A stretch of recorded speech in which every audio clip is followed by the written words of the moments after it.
We're all in it together, says David Cameron. Those 5 words resonate through the halls of power, as unconvincing as when uttered by Zac Efron in High School Musical.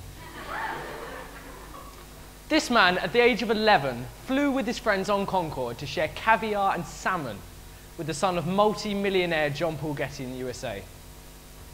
This man claims to understand the lives of the poor, oppressed, and segregated working classes, yet at the same time he condemns the London rioters.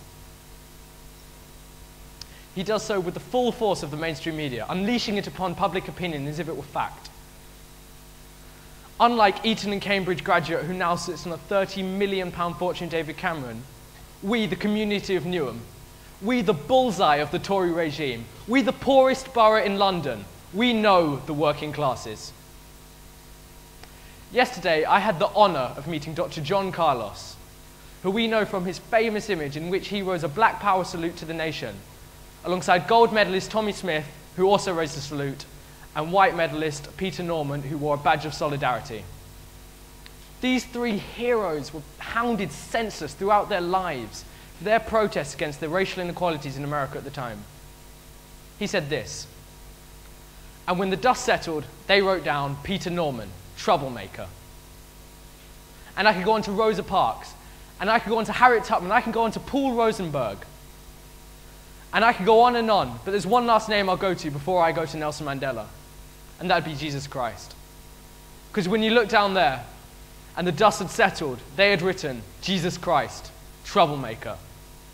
So if they call you a troublemaker because you think outside of the box, just remember, you're in damn good company.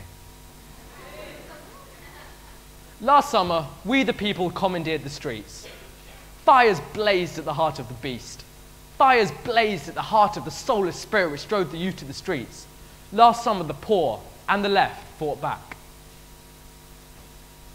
Unfortunately, David Cameron managed to manipulate the press. The Tory party, in a genius maneuver, managed to dismiss our rebellion, our revolution as pure criminality, and our revolutionists, our heroes, as troublemakers. This is a perfect example of the complete lack of voice of the working classes. Nelson Mandela said that rioting is the voice of the voiceless. It was this lack of the ability to say anything that drove us to shout. The rioters were not bad people. These were people whose options were few, whose lives were daily struggle.